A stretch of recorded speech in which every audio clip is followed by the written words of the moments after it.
In Tolkien's world, objects were never merely tools. They were vessels of power, physical manifestations of history, morality, and destiny. In this video, we'll uncover the most powerful artifacts in Middle-earth, tracing their origins, their purpose, and the echoes they left across the ages. First Age artifacts. The First Age was a time of creation and catastrophe, when the mightiest artifacts of all were forged by the most gifted hands in Arda. The Silmarils. The Silmarils, crafted by Fëanor, were jewels that captured the light of the two trees of Valinor. They were the purest embodiment of creation and beauty, and yet they sparked the greatest tragedies in Tolkien's legendarium. When Melkor, later known as Morgoth, stole them, it ignited the wars of Beleriand and led to countless betrayals and deaths. Varda herself had hallowed the gems so that no evil creature could touch them without being burned. In the end, all three Silmarils were lost, one cast into the sea, one into the earth, and one set among the stars, each symbolizing the ruin born from obsession. The Nauglamir. Another artifact of the First Age, the Nauglamir, began as a magnificent dwarven necklace crafted for Finrod Felagund. When King Thingol later demanded it be reforged to hold a Silmaril, greed consumed both elves and dwarves. The ensuing betrayal and murder marked one of the earliest fractures between their peoples, proof that even beauty can corrupt when mingled with pride. The Helm of Hador. The Helm of Hador, forged by the dwarves of Belagost, stood as a symbol of courage rather than greed. Worn by Hador and later Turin Turambar, it offered protection in battle and struck terror into enemies. Yet, like many relics of power, it could not shield its bearers from fate, only delay the inevitable tragedy. Second Age artifacts. The Second Age was defined by ambition, an age when knowledge, craft, and pride intertwined to create wonders that would forever change Middle-earth. The Rings of Power. At the heart of this era were the Rings of Power. Forged in a region by the elven smith Celebrimbor, these rings were masterpieces of subtle magic and craftsmanship. Under Sauron's guise as Anatar, the Lord of Gifts, the elves were taught to bind their knowledge of preservation and healing into physical form. Yet Sauron's true goal was domination. In secret, he forged the One Ring in the fires of Mount Doom, designed to rule all others. The One Ring's inscription revealed its purpose: one ring to rule them all, one ring to find them. The three elven rings, Narya, Vilya, and Nenya, were free of Sauron's direct touch but still bound to his fate. Wielded by Gandalf, Elrond, and Galadriel, they preserved the fading beauty of the elves' realms, Rivendell, Lothlorien, and the Grey Havens. Yet even their benevolent power could not escape the doom tied to the One Ring's destruction. Narsil. Then there was Narsil, the sword of Elendil, the blade that symbolized the strength and unity of Numenor's survivors.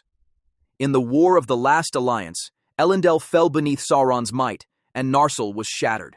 Yet even broken, it fulfilled its destiny when Isildur used its shards to cut the One Ring from Sauron's hand. Centuries later, reforged as Anduril, Flame of the West, it became a beacon of restored kingship and hope, proof that even the fragments of greatness can shine again. Third Age artifacts. By the Third Age, the great works of earlier times had faded into legend, yet their remnants still shaped the fate of the world.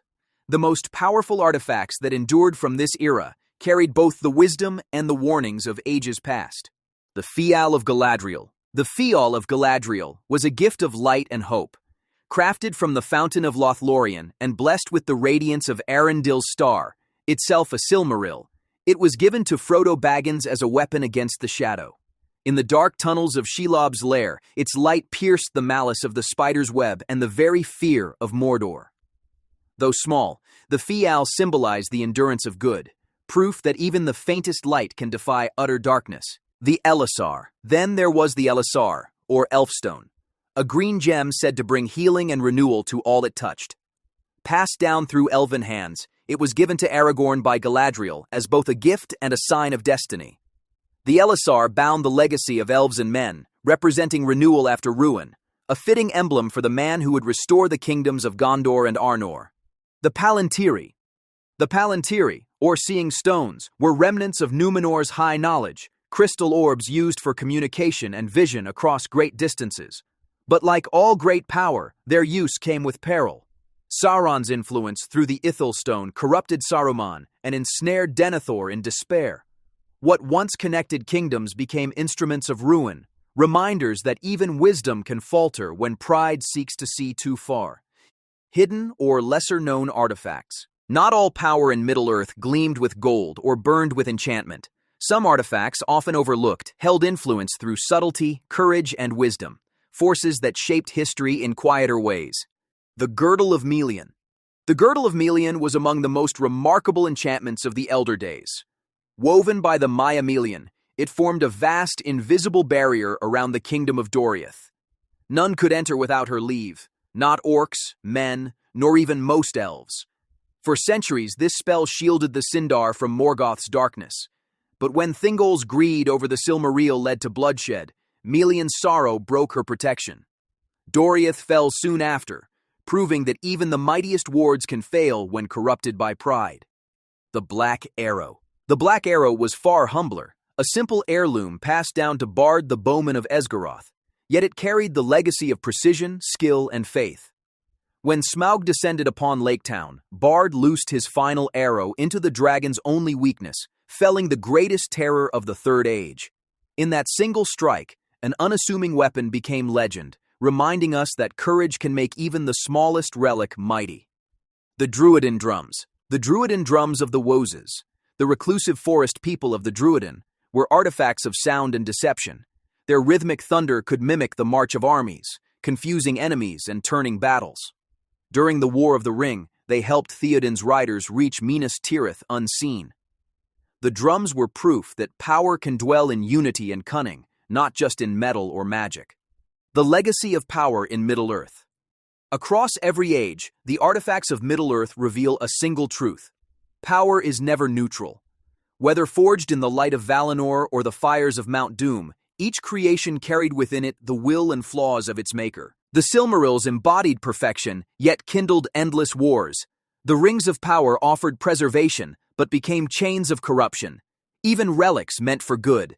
The Elisar, the Phial of Galadriel, or the Girdle of Melian, came with their own burdens and limits. Tolkien's world reminds us that beauty, strength, and wisdom can inspire, but when bound to pride or desire, they invite downfall. These artifacts weren't just tools, they were mirrors of Middle-earth itself. Every sword, gem, and ring reflected the constant tension between light and shadow, between creation and decay. And though many of them vanished with the end of the Third Age, their stories endure, echoing through the ruins, songs, and legends of the world they once shaped. In the end, Tolkien's artifacts teach a timeless lesson. That power, however great, is fleeting, but courage, humility, and hope can outlast even the brightest flame. Watch next, every powerful weapon in Middle-earth explained.